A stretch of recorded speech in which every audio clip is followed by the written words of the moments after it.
Hello, everyone. Jax West from Stephen Avery Project, Justice with Jax, and MAM Gossip. Ooh, I see. Yeah, that way. My banner's not all the way to the edge. So I am here today on Brendan's birthday to go over the latest episode that is available. These are available on Daily Wire, a conservative website that you have to pay $15 a month to be able to see these episodes. It is a 10 episode, as I refer to it over and over again, crapumentary.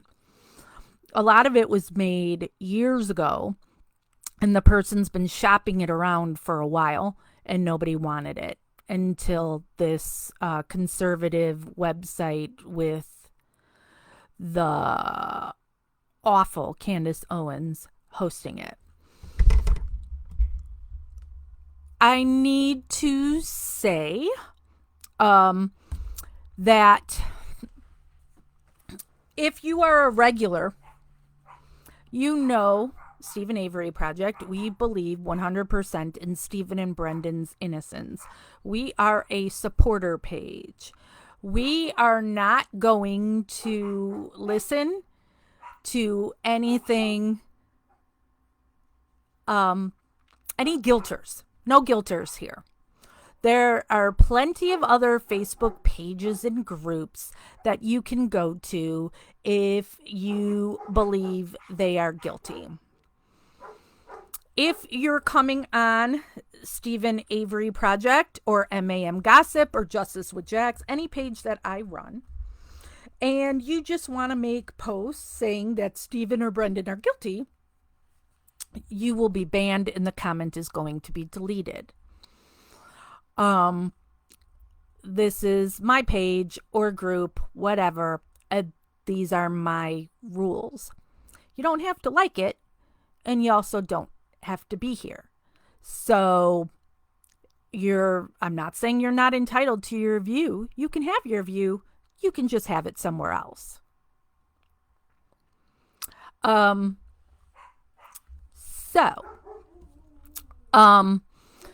Today's episode is called Manipulating Brendan. And they purposely put it out on Brendan's birthday. I also started to write my recap of this episode since I had just watched it. I wasn't able to complete writing it. And even when I do, I'm not sure if I will post it right away or wait, because I know I have only posted on Stephen Avery Project my recaps of the first 3 episodes. So I still have 4 through 8 to write. And then I'm almost done with writing episode 9. So you'll have to look on Stephen Avery page, project page, and then I share them. You know, they've been shared in the other groups of when I write a recap. There are live videos already of all the episodes because I've done the lives pretty much within 24 hours from when I've watched it. So I watch it, I take notes, and now I go live to tell you what they covered because I don't want you giving them any money. So I'm letting you know what they put on there, and then I'm refuting or rebutting, however you want to call it, with actual facts of what's happened. Hey, Cat in Ireland. So, all right, the episode begins, and even in the recap I started writing on this, I know I'm childish with nicknames that I call people. And so if you haven't watched all my episodes on this, it may be harder to follow who are these people. But I figure when it comes to guilters, they're looking for attention. They want their name to be out there. So I'm not going to give their name. And I just call them by whatever name pops up to me, what I think of them when I see them. So this one is a press guy that I refer to as press douche. So the first thing we're seeing is this press douche who is defending Manitowoc Sheriff Department and such of, they would never commit the conspiracy that truthers. I always hate when it's called truthers. I don't call myself a truther. I'm a supporter. But I follow facts. Hello, Cassandra. Door County, Wisconsin, so beautiful. It's got to be beautiful up there right now. So press douche and hello, Kari or Carrie. Press douche is just, all aghast that anybody would think that they would commit a conspiracy to frame Stephen. And then we see Candy Avery, because you've got some people who are talking recently to this documentary. So Candy Avery is one of those. And Candy also is like, I don't know why, there's no reasonable explanation that they would frame Stephen. And then we see Candace Owens at Avery Salvage Yard, and in her backdrop is a car crusher. What I'm writing in my recap, and that I also want to say to you all, people who are like on the family Facebook groups, the closed groups, remember this. Because in order for Candace to be filming at the salvage yard, she has to have permission from Chuck and Earl. So why are you going to do anything that if you believe Stephen is innocent and you're a supporter, why would you be doing anything to support Chuck and Earl when they're the ones arming this show? And in Earl's case, doing full-on interviews with them to talk shit about Stephen. So don't be proudly buying and wearing Avery Auto Salvage shirts and trying to give them business, or just flat out sending them money, or going to their stupid rally, their family support rally that they do every summer. These are people who are now on this show saying that Stephen and Brendan are guilty. All right, so Candace in the yard. So the excuse that they are given on when people say that $36 million, there's 36 million reasons why Manitowoc would frame Stephen. And so their explanation is, well, no, insurance company would have to pay that.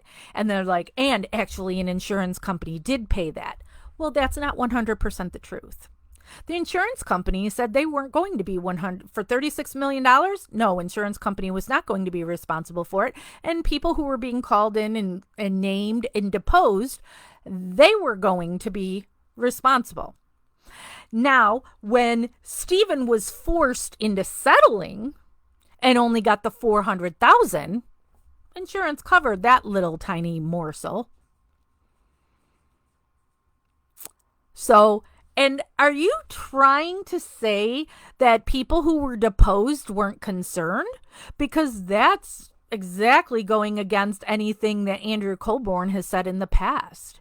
He was absolutely concerned with being deposed. So that's how they're trying to defend that no way would they frame Stephen, because they're not concerned about a lawsuit at all because insurance pays it. And then Candace also tried to go farther, like those of us who believe in Stephen's innocence, we're all for sticking it to the insurance company. Let's get them. So we're okay with an insurance company having to pay out money. Nice reach, Candace. Then Candace said that you have to believe all of the conspiracy theories. And if you don't believe them all, then you have to believe that Stephen killed Teresa and he was just trying to get the RAV4 as close to the crusher as he could. And she said, so this would be Occam's razor, where you have to go with the thing in your mind that makes the most sense. And so in her pea brain, the thing that makes the most sense is Stephen was framed for the Penny Bernstein case, and that Sherry Culhane sat on DNA for a year, and Andrew Colborn didn't file a report when somebody called to say you have the wrong person, and that Stephen had witnesses and receipts to show where he was when the Penny Bernstein incident happened. You have to believe, oh, that was just an honest mistake. Nobody was out to get Stephen, not the pencil who just drew Stephen's mugshot. None of that. That's just an honest mistake. And now when Stephen is rightfully suing for his wrongful conviction,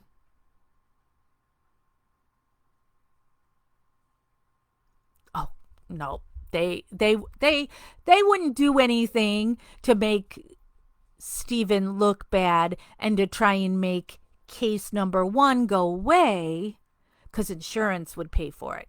No. What makes the most sense is you got him once, Innocence Project freed him, and now you had to get him again. That's what makes the most sense. And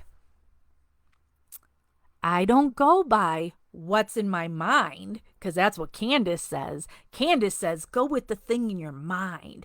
I go by science and facts and evidence.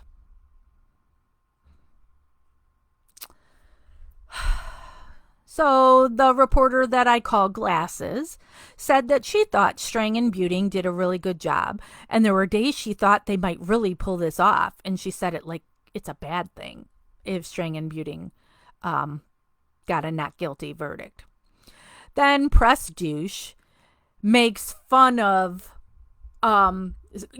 he's trying to claim that there's so much evidence, and for people to think, oh, that evidence has been planted is just that's ridiculous. Then Factbender says, TV always likes to make it out like evil law enforcement planted it. And then Earl Avery says, and as Earl is talking, we see a line of all the police cars that were on Avery Road that day. And so Earl is like, oh, yeah, so like all these police are lying? All right, wait, before I get off onto that, I guess I should, the next section is we see Buting in court saying it only needed to be 1 or 2 officers that are doing the planting. Not everybody had to be involved in it.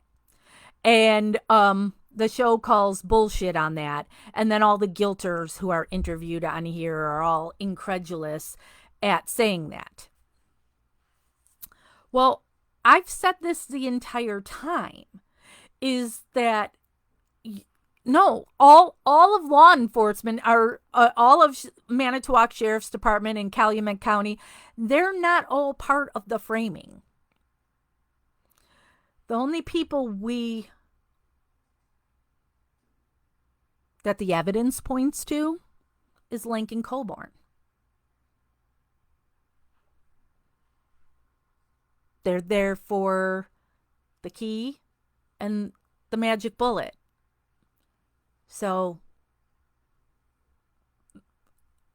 those are the ones that you know, right? That's what the evidence points to.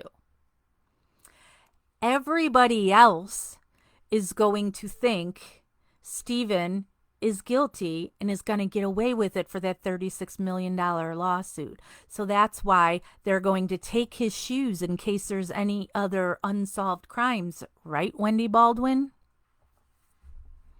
So, no, Earl. Hi, Earl. No, Earl. It's not that whole line of cars that are part of getting Stephen. It are the ones that Occam's razor are the ones that are always there when stuff is found. Colburn calling in the plates. Factbender says that Stephen called Auto Trader that day asking for the girl that had been there before and not using his true name.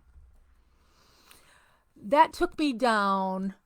It'll be a big, long, ranting paragraph whenever you read when I post that. And I know I beat a dead horse. It's something that I do, that I stick on things. But sweet dear Candace, who wants to talk about Occam's razor. Okay, so Stephen called Auto Trader that day asking for the girl who had been there before. How would they know what girl had been there before if they don't know it's Stephen? How would they know what girl to send? And not using his true name, well, he used the name. He said the name. We know from when the girl testifies that she missed it, couldn't hear it, but so that's why she only wrote down B. Yonda. So he wasn't trying to hide Barb's name. Chick on the other end didn't understand Stephen, and so wrote down B. Yonda. But you can't have it both ways. He's not using his name, but he said ask for the girl that's been here before. But Teresa didn't know where she was going. None of that makes any sense. Candace, make it make sense. Stephen called, said send the girl who's been here before. He said B. Yonda because Teresa would bring a bill of sale and the title's in Barb's name. There's nothing suspicious about that. And we know, and it was in a previous episode, that Stephen has called her on October 10th. I remember the date now that I had written it down because October 10th is my son's birthday. On October 10th, he called her directly for a hustle shot. Teresa wants a hustle shot. She makes $20 as opposed to $10. She wants Stephen to call her directly. Why did Teresa give Stephen her phone number if she's so uncomfortable around Stephen? Doesn't think she'll go back. She gave Stephen her cell. There's nothing suspicious about Stephen saying send the girl who's been here before. She's done a good job. He doesn't want different people there. Send the same one I've dealt with. And he has her cell phone number. If he's planning to kill her, why wouldn't he call her directly? Why would he leave the paper trail at Auto Trader and witnesses? Stephen, not the brightest guy, but he's not that dumb. Occam's razor, Candace. Then the show is laughing at the thoughts that the key would be planted. And then they bring up there was other things like her electronics in the burn barrel and how there was a witness that said he smelled plastic burning. So that was Earl's friend. Isn't that also Earl's brother-in-law? His brother-in-law at the time. The guy was married to Candy's sister, and that his son is Travis, who was Brendan's best friend. But Earl says Stephen was weird that day and sweaty, like he just got out of the shower. And that Stephen had the Suzuki out of the garage, and he didn't understand why the Suzuki would be out of the garage when he was working on it. This will be another rant in my written recap. But first of all, Earl knows nothing about working on anything. He was constantly trying to get out of work and would much rather drive around shooting animals. Which, again, dear Candace, so that must mean how many people has Earl, and I can't remember Travis's dad's name. The guy that was with Earl. I can't remember his name right now. But that must mean they've killed people. Because Candace says, if you kill animals, you kill people. and they were driving around killing animals that day. And what time was that at? I wish Millbilly was on here right now, because Millbilly would just know what time that was. I mean, I suppose I could look it up, but I'm lazy. But what time are they driving around that he's smelling? Robert Fabian, thank you, Robert. What time are they driving around in the golf cart that he's saying he's smelling plastic burning? After 5 p.m. Okay, so after 5 p.m., they are driving around, but Brendan isn't there yet. So how is he doing that stuff with Teresa's stuff? Because remember, 5 p.m., well, 5 p.m. is when Barb comes home. And Barb came home another time, too, in between the going to the hospital with Scott and then going to watch Prison Break. It's just timeline's not adding up for me, for Robert and Earl to be smelling plastic burning at the time they were driving around, when Brendan is home for 2 hours after school, playing video games, and he's talking to Blaine's boss. What time did Blaine's boss call? I know we have that somewhere once upon a time.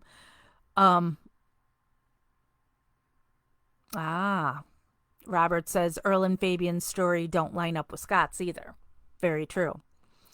So, and Earl wanting to question now, why was the Suzuki not in the garage? Well, you would have no clue what Steven's doing in his garage.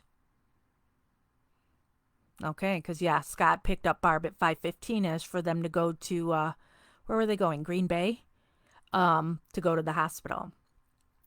So then they showed one of Brendan's multiple interrogations where Brendan never knows what vehicle is what. So he referred to the Suzuki as Steven's gray Jeep, and saying that they pushed the Jeep back into the garage.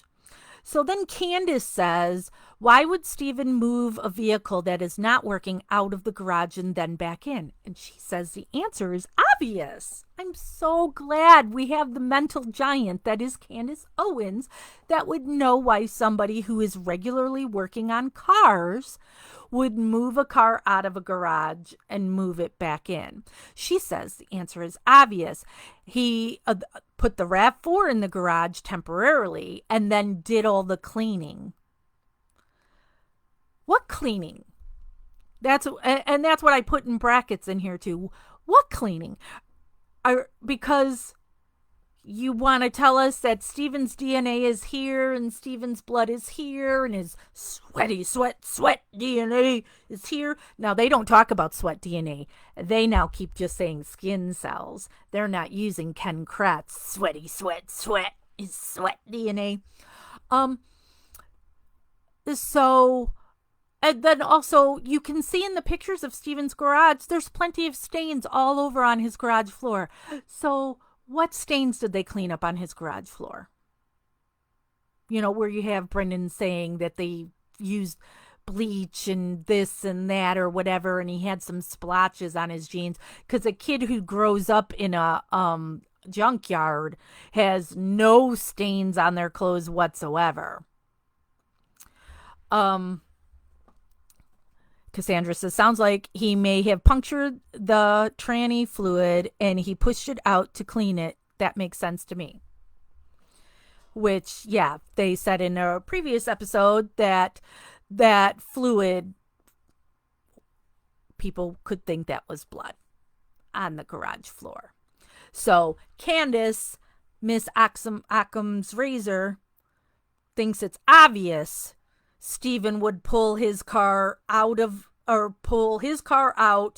to put Teresa's in, and then they would do the cleaning and then pull it out.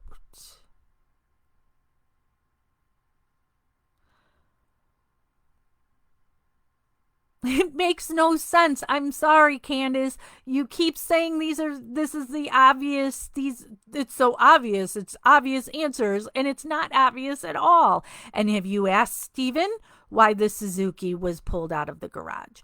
Why don't you ask Steven? Why are you only showing one side? Why are we not hearing Steven's responses to what Earl and Candy and etc. have to say? You're not giving us the whole story. Factbender, doesn't understand people thinking things are planted like the bullet, because he says, why would they put a little of Teresa Halbach's DNA on the bullet and then put it under the air compressor? If they're trying to frame Steven, wouldn't they want it to be found? Why would they hide it like that? Wouldn't they just leave it out in the open to be obvious? Well, first of all, you've searched the garage how many times and you're not finding any bullets, and until it was then said that an alleged skull fragment has this curvature with lead on it, they weren't putting into their narrative that Teresa Halbach was shot. It was only raped and stabbed and burned. So now they need the story to change and for her to be shot. So they bring Brendan back in on March 1st. They had talked to him on the February 26th and 27th. 28th is when that bullet thing happens, or when the skull thing. So now they have to say it was a candlestick in the library. So we need Brendan to say that. So that's why now the casing couldn't just be in an obvious spot, because you've already searched it how many times and didn't find it. So that's why. Occam's razor.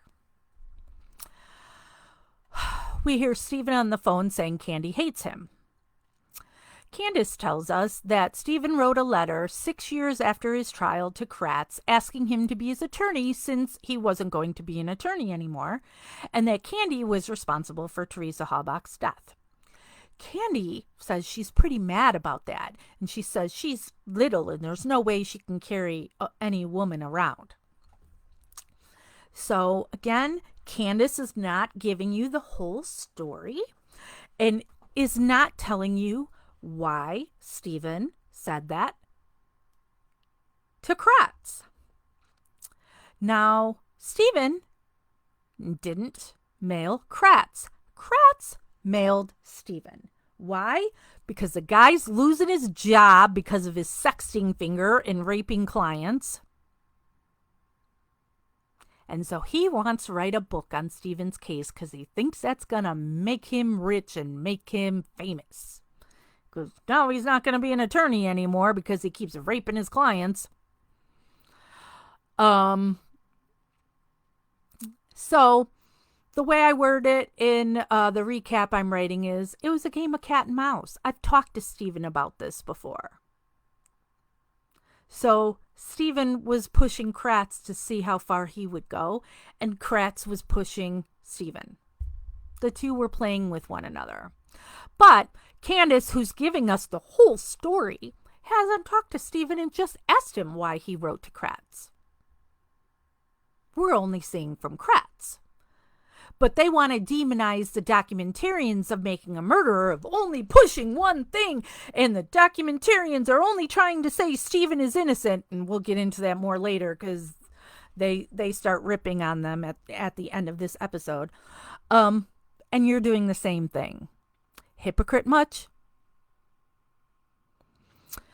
Mark asks me at this point, do I really think that Steven stands a chance of being exonerated? That is a very tough one.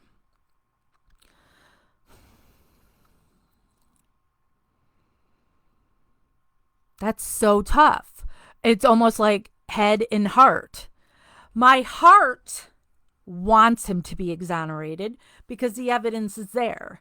They just can't get it into court because it's the same judge that keeps going, nope, we didn't make a mistake the first time, so you're not coming back in.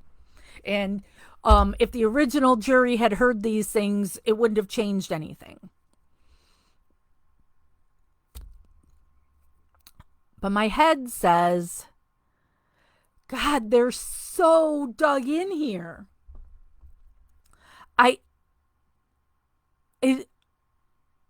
And especially with Brendan's false confession, that is so hard to overturn a false confession. But then here we're gonna just ping pong, or should I say paddleball, since that's the thing now. But Kathleen Zellner says it typically takes her 16 years to overturn a wrongful conviction, and she has only had Stephen's case since January 2017. And if the judges involved in this case are no longer on the bench and you get a good judge, because, I mean, what I would want is for a judge to say, you're out, go home. But I understand a judge not doing that. At the very least, there should be a new trial and show all the evidence. What does it hurt? What does it hurt? So, Mark, it's so hard to answer that, because he should be. I want him to be. But our system is so bad. Yeah, that's tough. Back into, so we hear Stephen and Chuck in a phone call fighting about Jody. And Stephen says in that call that maybe Chuck and Jody killed Teresa and that they want to get his money. And then Chuck says, I've told you I don't want any of your fucking money. And then we hear Earl in new interviews saying, yeah, Stephen always says it's anybody but him. And Earl says, it's a pretty good thing I was at an eye appointment that day, or he would swing me right into this shit. Well, Earl should be looked at more than Stephen, in my opinion. You look at Stephen's background and look at Earl's, and who's the one that you would think would more do something to a woman. I'd say it's the one putting a camera in his bathroom so he could watch his daughter and her friends changing clothes and using the bathroom. Hey there, Bryce. And now, what time was his eye appointment? And I know he's talked about, that he had an accident and his eye screwed up. So now you said earlier in this episode, Stephen looked blah, blah, blah. Can you even see Earl?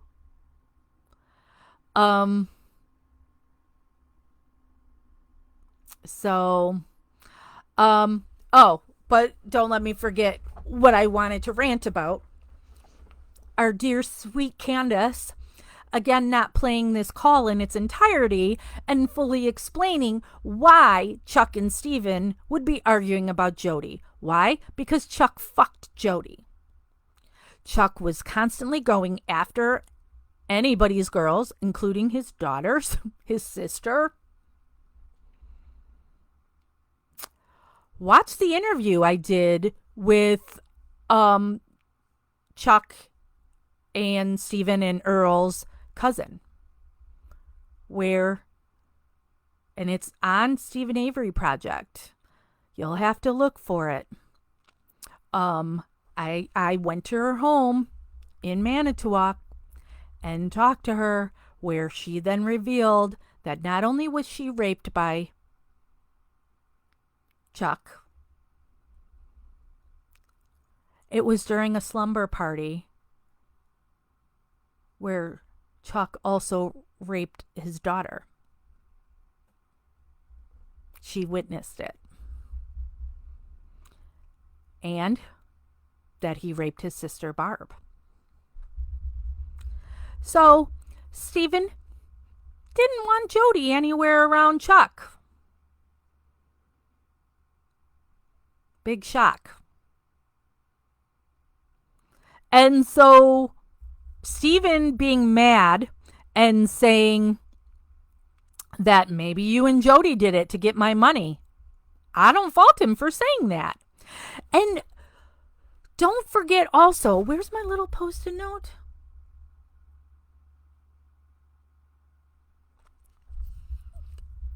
Because I have Stephen's visitors list from 2010 until COVID. And so I have how many times people visited him. They just abandoned Stephen. There were times that they were saying that Stephen was guilty of Penny Bernstein because Chuck and Earl did not like Stephen. They don't want to split the salvage yard with him. Stephen was favored by their dad because Stephen actually likes the salvage yard and likes working on cars and likes doing that work. Chuck at least does work. Earl does not. Earl just plays and collects a check.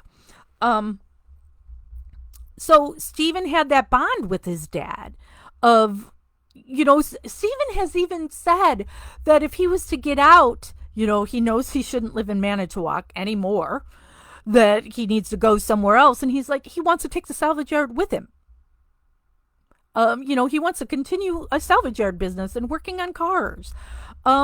So of course, his dad would favor the guy who wants to make something of the business that he's had forever, right? I mean, so Chuck makes some moves or has sex with Jody. We know he hit on Debbie because you can listen to those jail calls. Once again, Candace is only playing you little excerpts, tiny excerpts of the jail calls. But on the Justice with Jack's YouTube channel, we played them all. We listened to every single jail call. We played them, and while we listened to them, then I talked about them as they happened. So you can go and watch all and listen to those jail calls in their entirety. So like this conversation they're having with Stephen and Chuck, I even thought about that, going, I should go dig through and go find that and then tell people, go listen to the whole thing, not these 3 couple of little sentences.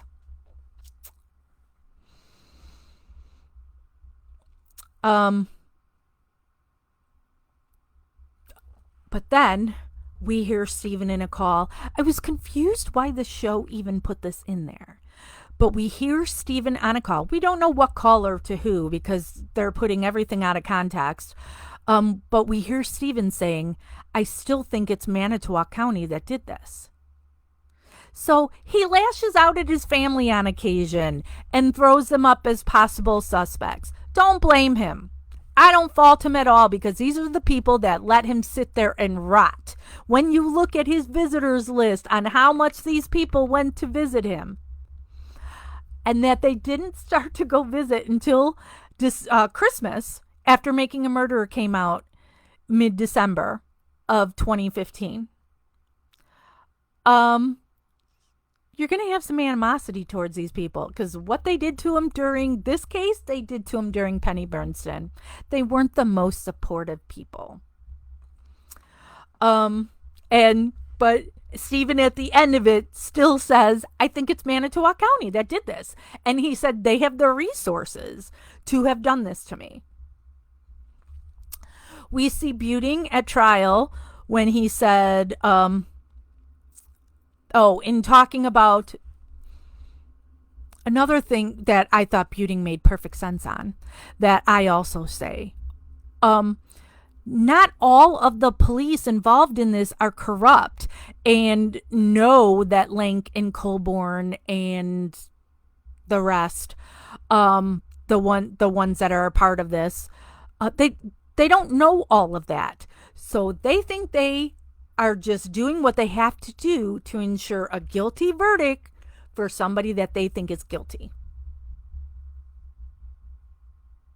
Cops do it all the time. All the time. I have a light or something that keeps flashing.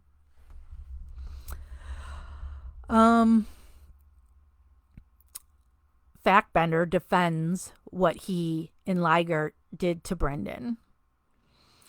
And the producer Gilter chick says, the lawsuit went away and was settled. Stephen had to settle that lawsuit now to get an attorney. So what would be the need for anybody to coerce Brendan at this point? They still have to prove their case, lady. They're not going to go back on anything at this point. They're full in. Brendan is his alibi. So you got to get Brendan. You got to get Brendan one way or another. You got to get Brendan to either incriminate Stephen and say we weren't together the entire time, that there are windows that this guy was by himself. Brendan's not understanding that, and instead he falsely implicates himself.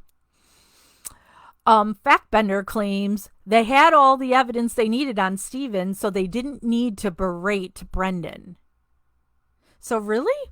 So in my brackets here, I said, so I guess you did it for fun? What was the reason why you then treated Brendan the way you did?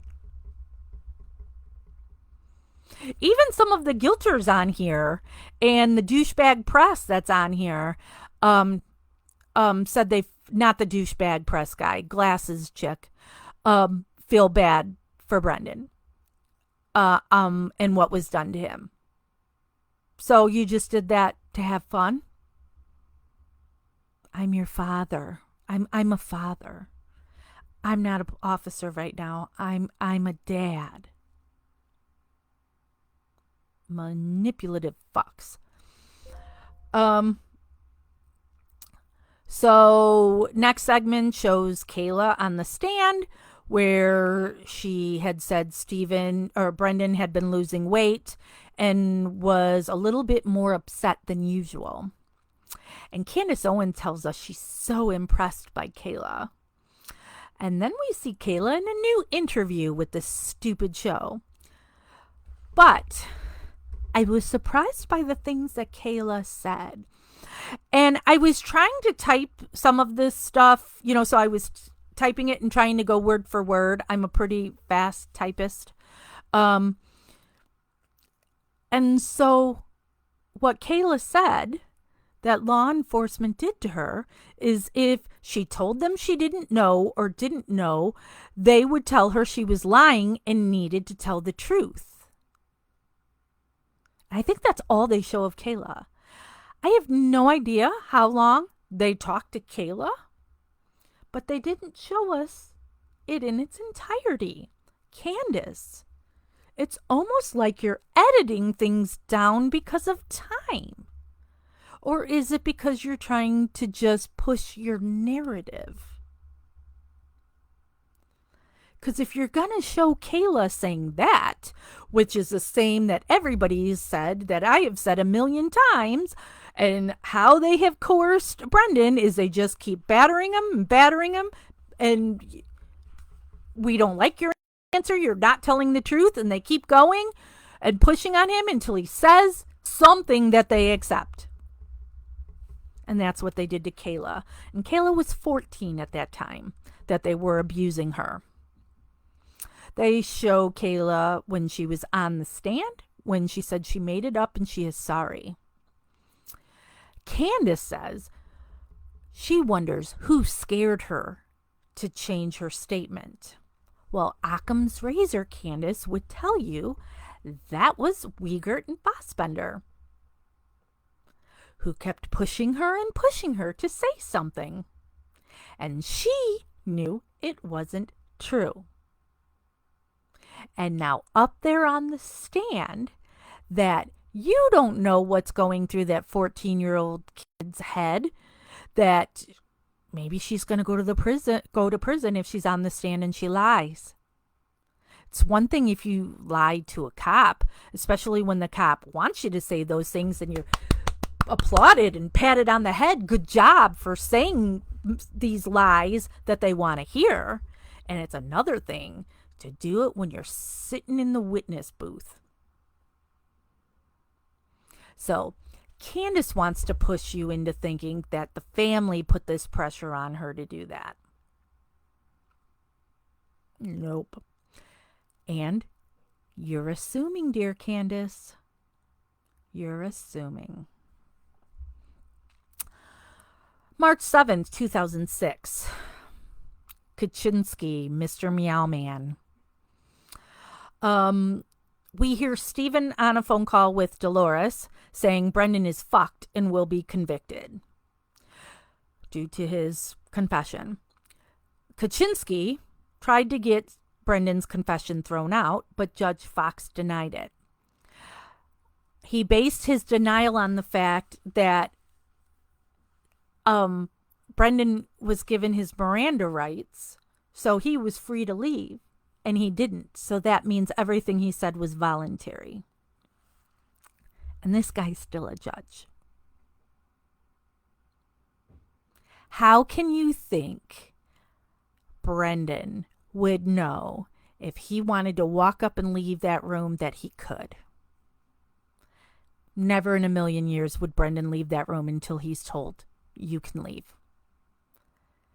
And them again leading and saying, oh, sure, you can leave anytime you want, but XYZ. Brendan knows he can't leave. Or his head. He thinks he can't leave when he could leave. That doesn't mean the things that he said was voluntary or truthful. May 12th is when Michael Kelly meets with Brendan.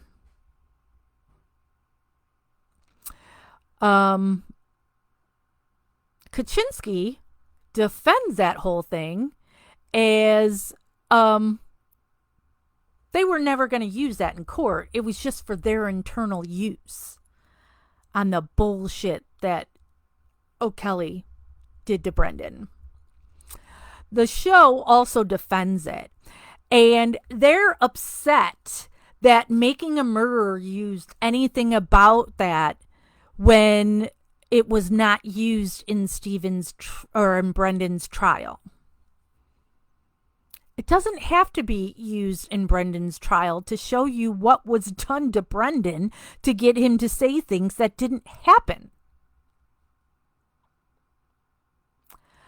But then Candace, I guess you wouldn't say it's a contradiction because Michael Kelly crap wasn't used in Stephen's trial. It was used in his post-conviction. Because now the next thing they show us is Michael Kelly when he was on the stand. And he's crying when they show him the picture of the blue ribbon that he bought and put up at Teresa's church and took the picture of. He's so emotional seeing that thing that he staged to get Brendan into saying things that didn't happen. Kaczynski says that he arranged for Brendan to talk to the investigators because now he's going to cooperate with them. Yet, dear sweet Candace doesn't play the call when Michael Kelly calls Len bragging, got Brendan to do it. Do you want me to call the investigators? You're going to call the investigators? I could call the investigators. But Candace doesn't play that. We don't get to hear that call and how excited they were that they just tricked their client into drawing this crap and saying crap that didn't even match up with the alleged evidence. Kaczynski in his new interview says the need for speed was so that his family didn't get to him. So that's why it's right away call them to have them come and get his client. Then they're showing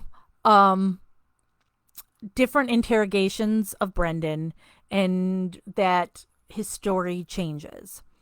And so there was a time that Brendan said he didn't hear Teresa Halbach screaming when he got off the school bus. And then he says that they cut her hair off in Stephen's bedroom. Then he says they didn't cut her hair. And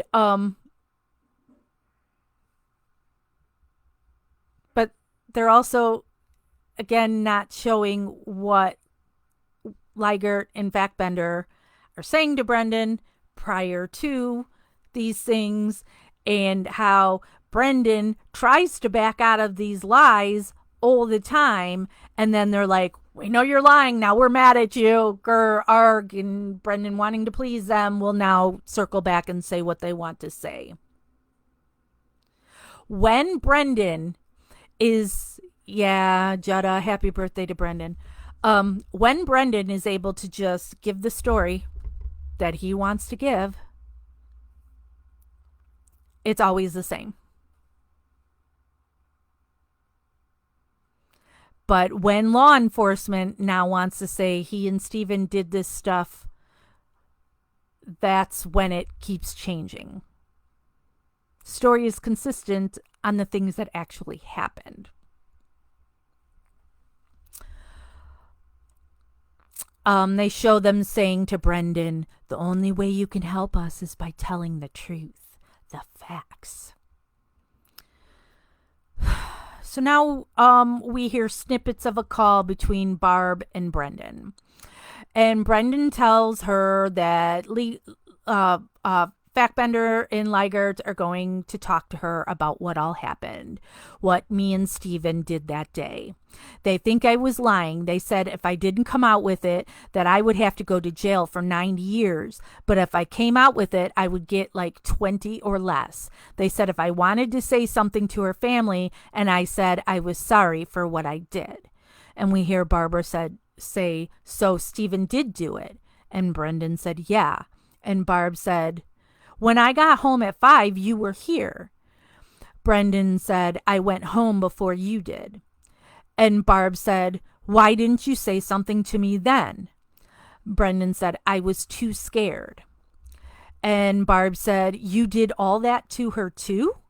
And Brendan said, some of it. Brendan said, I thought I would go to jail for knowing about it.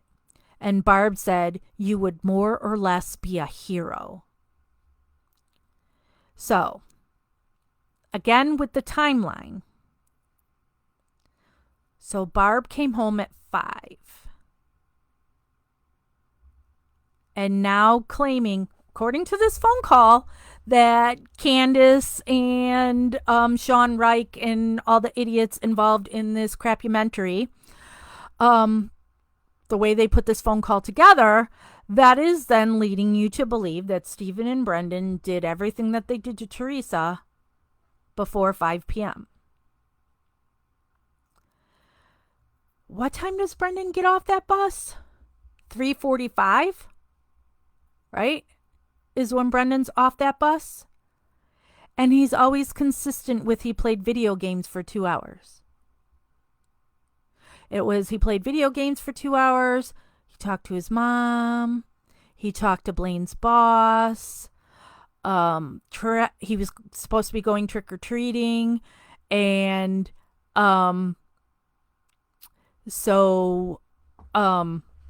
but now his friend Travis wasn't going to go. So now Brendan wasn't going to go trick-or-treating. So now Blaine was going to wear Brendan's Halloween costume. So I don't know where all this is figuring in, that I think it's this episode. Maybe it hasn't happened yet in this episode, where it was that Steven was planning to have a bonfire with Steven and Blaine and their friends. But Blaine was going trick-or-treating. Was this bonfire going to happen after trick-or-treating? Well, it's a Monday and it's a school night. I know these aren't the best parents. So, but after I don't know. It's just, so, but now it's, why didn't you tell me? Because I was too scared. So you're saying that then this stuff happened before 5 p.m. Barb comes home from work. And then, what's his face? Scott picks her up. So she's home from like 5 to 5:15 or whatever. And leaves again. But then she comes home again, 8-ish. And then, so she comes home. Scott drops her off because now she takes her own car because she's going to Scott's. And they're going to watch Prison Break, which I don't remember. Okay, because I'm also, they're Central Time just like I'm Central Time. Prison Break was on Fox. Here where I am, Fox only airs from 7 to 9. And Prison Break, when Prison Break first started, it was an hour-long show. And then eventually it was like 2 hours. And Barb was saying that they weren't watching recorded Prison Break. They were watching it live. So I don't know on that Halloween of 2005 how long Prison Break was going to be on and what time it was on at. But something I'm sure somebody can figure out. But yeah, so that phone call that Sweet Dear Candace just played is saying everything happened to not everything, but things were happening with Teresa prior to 5 p.m. So in an hour and 15 minutes. Now, but also remember, the bus driver drops Brendan and Blaine off at the mailboxes, which is way far down from the house. It's like a quarter mile. Jeff, do you hear me? My husband was down in the kitchen. How far away are the mailboxes from where Brendan's trailer was?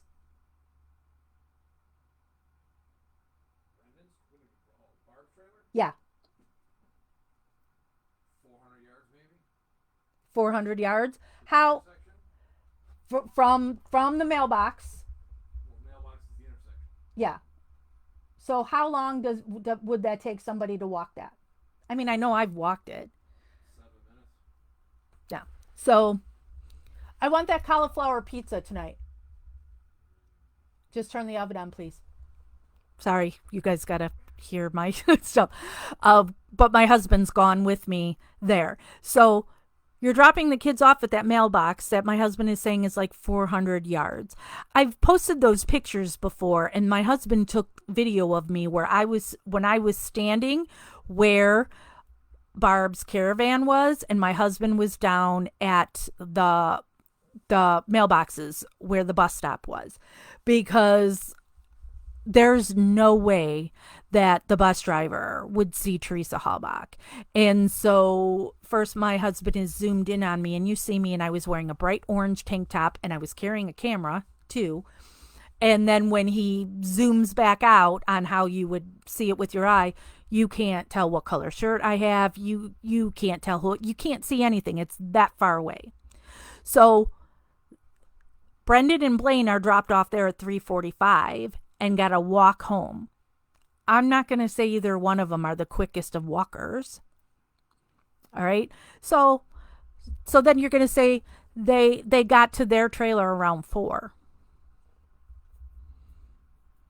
And Brendan has consistently said that he played video games for 2 hours. And then's the bonfire with Stephen. So now from this phone call, something's happened to Teresa that Brendan's a part of prior to 5 p.m. And that Barb has seen him after her son has raped and stabbed a girl.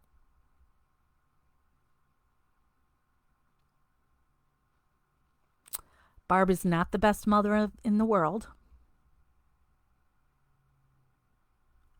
But you would be able to tell something was wrong with Brendan. If Brendan had just raped and stabbed a girl, he would be in a fetal position sobbing at his trailer when his mother came home. So, Occam's razor.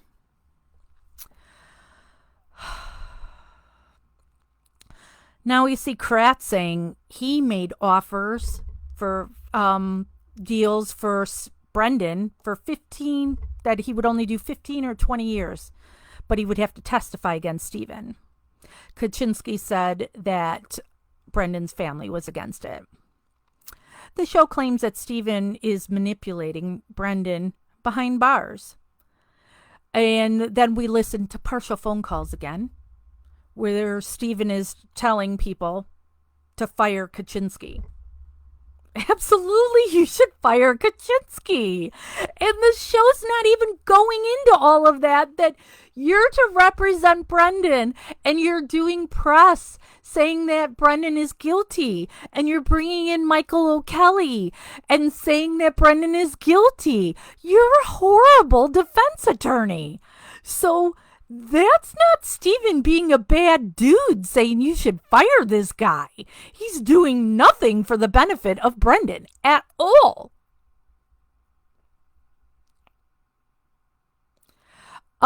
We see Barb in an interview, an old interview outside of the courthouse, where she said that Kaczynski is just out for publicity and isn't doing anything for her son.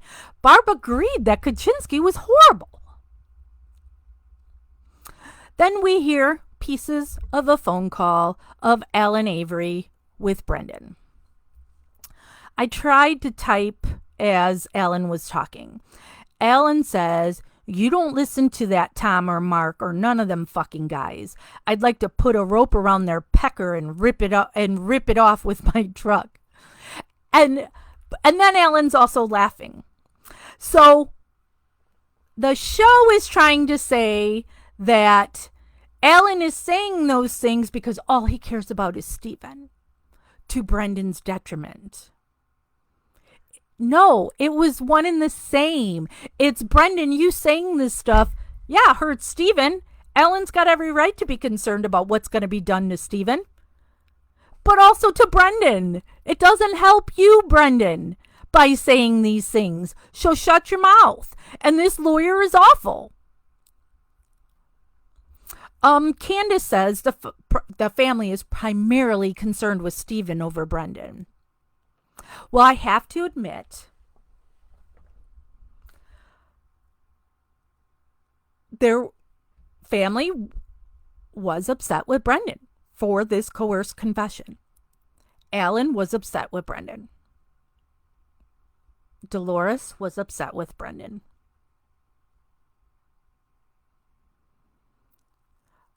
They also have the low IQs. And they don't get saying you did something when you didn't.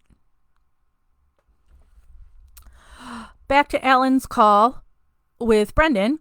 He says that Brendan has to be man enough to stick to his goddamn guns and say nothing happened.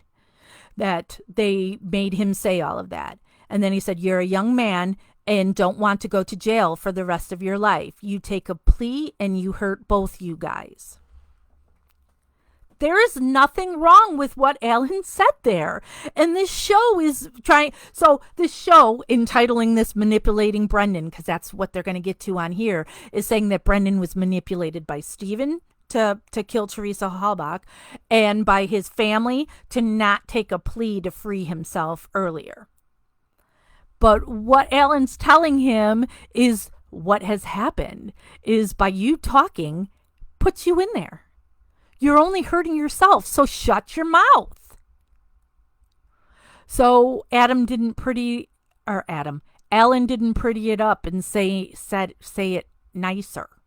He's gruff, whatever. He's saying stick to your goddamn guns and say nothing happened, because nothing happened. He's not telling him to lie. That's Liegert and Fassbender telling him to lie. Nothing happened. Then we hear Brendan on the phone with Glasses reporter, where he tells her that he would tell Fassbender and Liegert no, and they would say he was lying. And then Stephen denies to her that he raped Teresa or slit her throat and says it was all bullcrap. Then they have some expert who says just because you have a low IQ doesn't mean you can't commit a crime. Well, duh. But it also doesn't mean you did. And that Steven is able to push you into sticking your penis into somebody and then cutting their hair and punching them in the face and slitting their throat. And if you knew Brendan, you would know it is impossible for him to do any of those things. Then they think this is like a smoking gun here. They're showing snippet of one of Brendan's interrogations where when they asked him why he did it, he said, I wanted to see how it felt. And they said, see how what felt? And Brendan said, sex. And then Candace Owens says she won't ever forget his uncle wanting him to get some. And while she's doing this, mind you, I don't know if it's the exact one, but she's sitting in a tiny room on that little couch, like Brendan in the interrogation room. But the things that were different, they have the light off for dramatic effect, and the door is open. When poor Brendan was stuck there, the door is closed. And there's nobody sitting on those chairs that are blocking your way out. So she has an open door and an open path to go to that door and get out at any time. So nice try. Glasses said, if this happened and Brendan could have left, he could have been a hero. This is now the second time. First we heard Barb saying it, now we're hearing her saying it. I think they say it another time too. Brendan could have been a hero and could have saved Teresa Halbach. Factbender said Brendan knew right from wrong. He could have saved her and he chose not to. He was back home afterwards and still didn't do it. And I have to say right here to both Candace and to Factbender, fuck you both.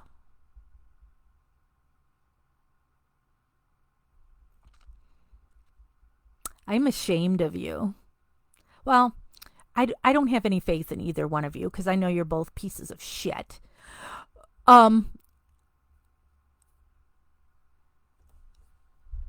If Brendan had witnessed Steven doing that, he would have told his mom. Brendan worships his mother. I believe he probably worships her now more than he did then, because his mom is like all he's got. And he trusts her completely. I don't know. I've read this to you all before.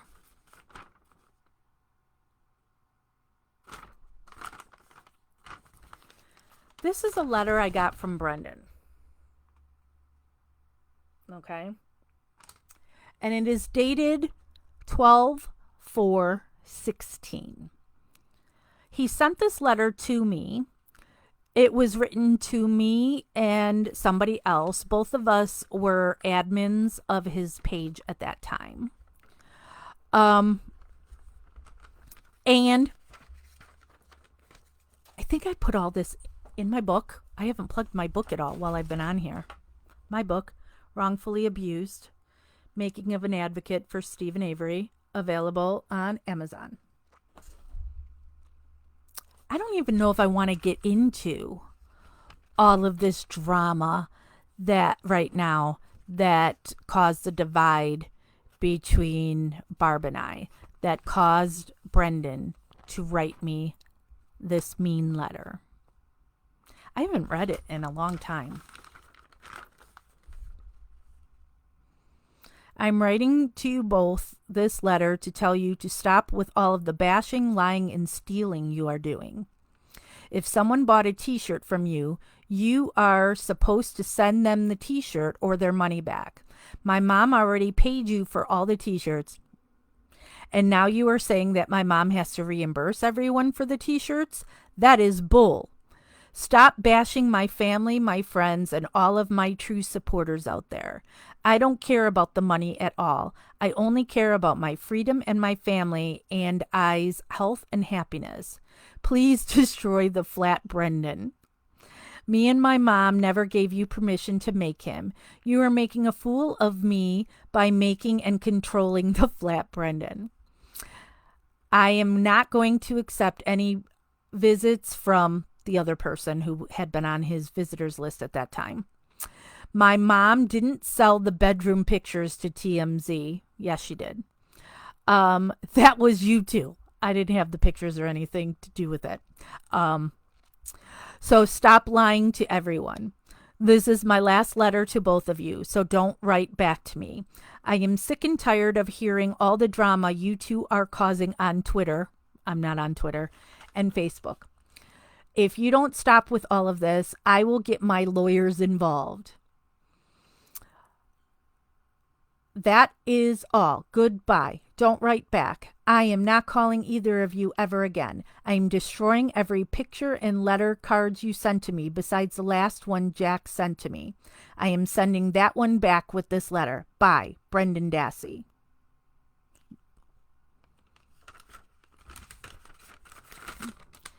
All right. So I'm not even going to get into the whole t-shirt thing. I've done it a million times. But the flat Brendan is something that's funny. The flat Brendan was not me.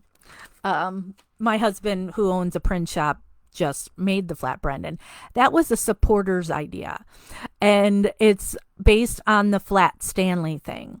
And they thought it would be a fun project to then have supporters keep sending that flat Brendan from supporter to different places all around the world, and then taking a picture of themselves with flat Brendan that they support Brendan, and posting the picture.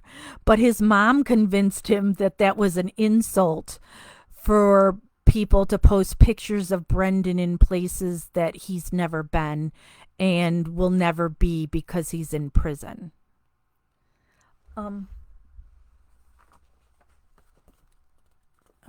Is flat Brendan in this?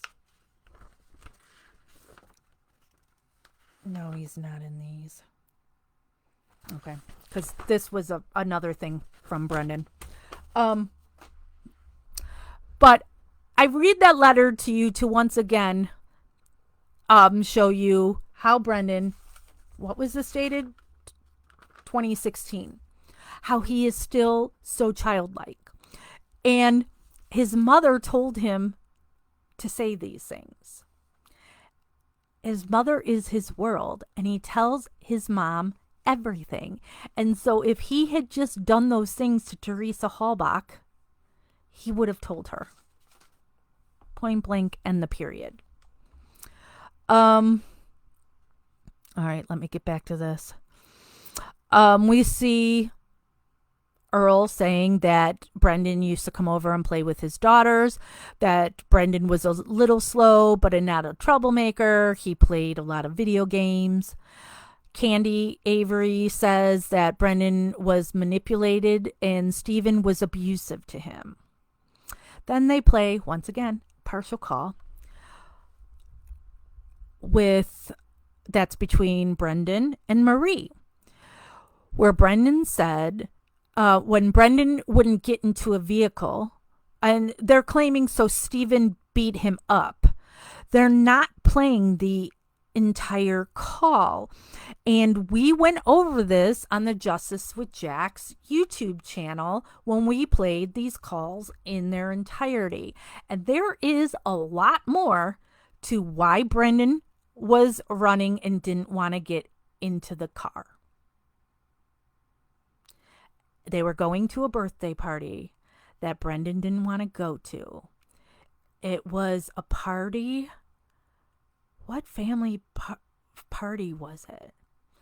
But it was whatever birthday party it was for. These people were not nice to Brendan, never did anything for Brendan or their family, and Brendan didn't want to go. And so he was running away to not get in the car.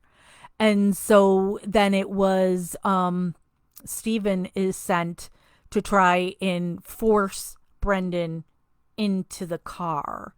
And so Stephen was then grabbing him and picking him up. And so they're not giving that all in its entirety, where then they now want to go to this phone call between Barb and Brendan because they want you to think these are connected here, these two things. And you hear Barb say, "What do you mean touching you?" And Brendan said, "Grabbed me where it was uncomfortable. You know, he always touched us in that." And Barbara says, "Yeah, horse around." And Brendan said, "Yeah, he would fake hump Brian." And then Brendan said there was a time that Stephen was touching Blaine's girlfriend. And then we see Press Douche saying, the title "Making a Murderer" is an apt title because Stephen made Brendan into a murderer. And my response to that is this. So now back to the phone call, and Barb says, "Did he make you do this?" And Brendan said, "Yeah." And so then we see Brendan in interrogation, where Brendan is saying he would be scared if Stephen got out on bond tomorrow because he would probably try to kill me or something. And then we hear Barb saying to some interviewer, "My brother told him if he ever told, he would do what he did to her to him." And so now Candace Owens says that Brendan was manipulated, but not by the cops. And then we go back to Liegert and Factbender. "What else happens to her in her head? Extremely important for you to tell us this. We know, we just need you to tell us." And Brendan says, "That's all I can remember." And so then they say, "What else was done to her head?" "He punched her." "What else?" "All right, I'm just going to come out and ask you, who shot her in the head?" "He did." "Why didn't you tell us?" "'Cause I didn't think of it."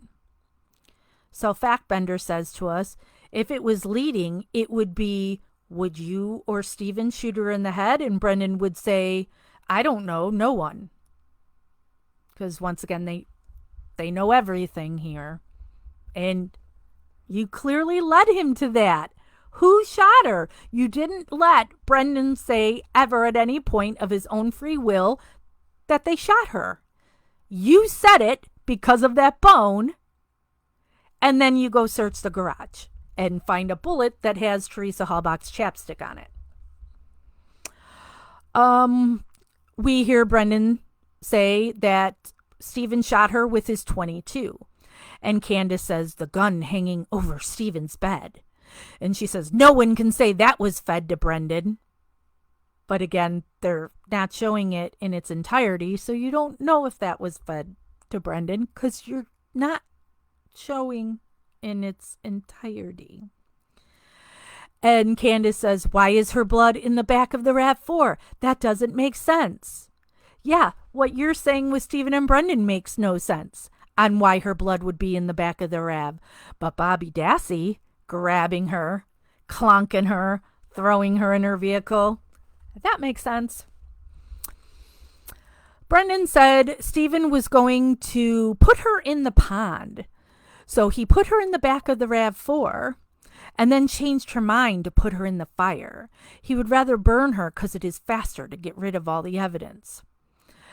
And so then is asked, why is there a big fire if they were going to be putting her in the pond?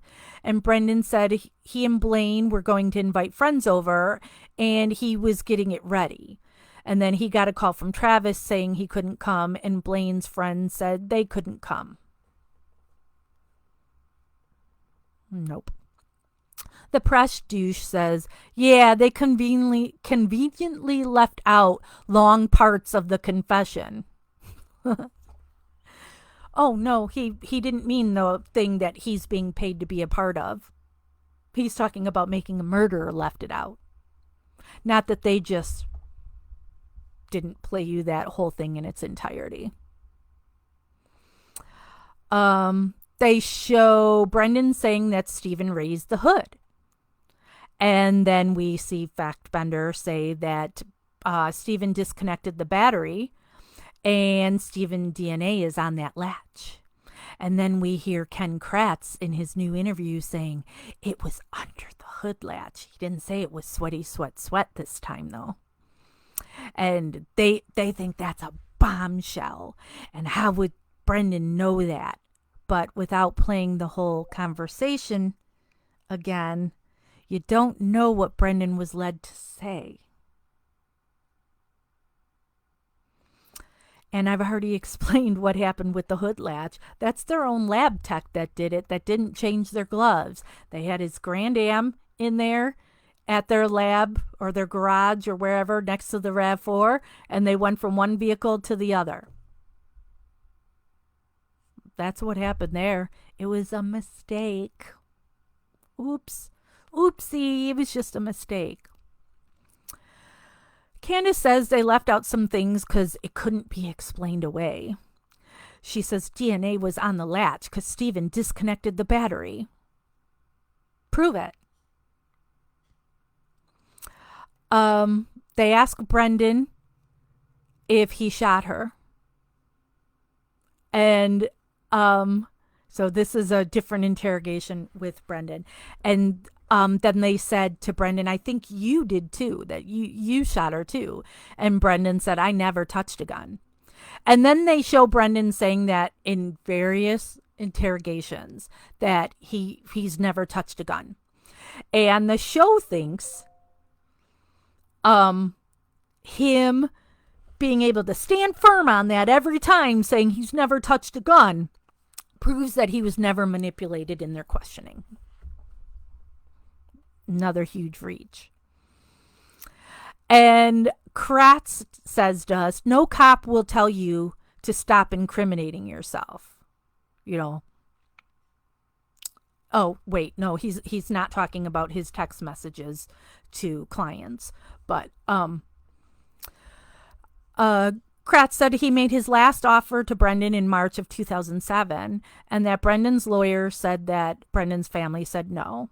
Kratz claims his offer was for Brendan to do 10 years if he would testify against Stephen. The show says that the Avery family just thinks saying you didn't do it would be enough to convince a jury. Then we see Brendan telling them that he could have gotten it out when he was on the stand, when he said he could have got it out of books, Kiss the Girls. And Candace then is all, there's no stabbing and shooting and burning and scattering of the bones in that book. So it can't be that book. Candace says they found Brendan guilty even though it was used in trial. They claim that his confession was coerced. Don't get me started on juries, but I'm going to have to in a second because they talk about the jury again. Glasses does think that Brendan was over-sentenced. Here we go. They say, the show, that we didn't get to hear as much as the jury has, and they found him guilty. So that means he's guilty. Factbender says the jury didn't hear things that were just cherry-picked that Making a Murderer chose to show. Really? A jury is shown everything, not just what a judge or a prosecutor cherry picks and allows in? Please. The douche. All right, I'm almost done. My pizza's ready, so I gotta get faster in here and finishing this up. Yep, I can see I'm at the end.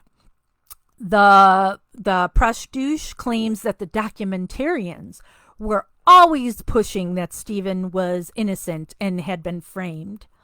Glasses claims back then it was clear they were focusing on Stephen.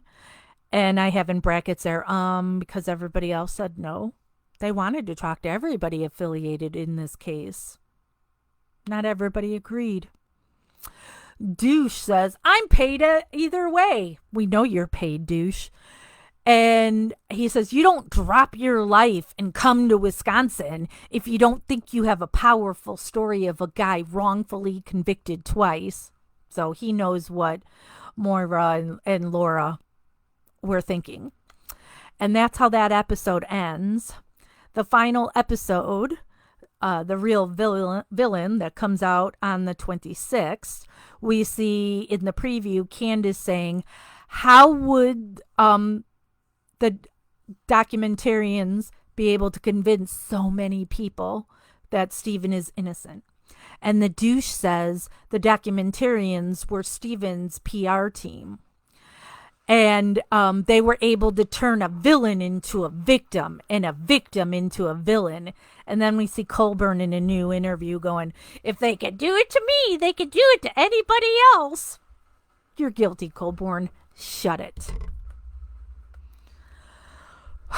So that's it for episode 9 on Brendan's birthday. I need to summarize all this because I need to go eat. Always, if you have anything on this case, please go to KathleenTZellner.com and go to her Stephen Avery page, and she's got how you can email her or you can call her. Tell Kathleen Zellner what you know. If you want to donate money to Stephen, she's got a page on there on how you can put money directly on his books, or if you wanted to send it to her office. If you are a guilter, this page is not for you. You post anything on this page or any group that I run, we are going to delete it. If you want to delve into attacking politics because of me attacking a show from a conservative website, we're not talking politics here. So you will be banned and any comments you make are deleted. There are other pages you can go to. Christopher, the moderator here, he is the one watching all the posts on Stephen Avery Project, MAM Gossip, Justice with Jax. I'm not online much. I'm working, so I can't be watching everything. So Christopher is carrying out my wishes. So, and any mistreatment of a moderator is going to get you banned and deleted. So, plenty of other pages out there who want to say Stephen is guilty. So go to those. Stephen Avery Project was started in believing in Stephen's innocence, and when I took it over, I continue that. Stephen Avery is innocent. Occam's razor tells you that, as well as science and facts and evidence and witnesses. So there you have it. I haven't even looked at my work schedule next week. So when the final episode comes out on Thursday, I'm not sure when I will go live. I try and give Christopher a heads up so he can post all those notices in all of our different groups to give you hopefully some kind of notice of when I'll go live. I am also trying to write up recaps of each one because not everybody wants to be on here. I've been talking for an hour and a half. So, and people just want to read it and be quick about it. So, I will get those posted as I have the time to do that. And then another plug for my book, Wrongfully Abused. This is about my experience in being an advocate for Stephen Avery in the Making a Murderer case. This is what family has done to me and my thoughts on the case. So, yeah, that is everything. And I'm going to go eat now. So, thank you, everybody, for joining me. And until next time, happy birthday again to Brendan. And investigation continues.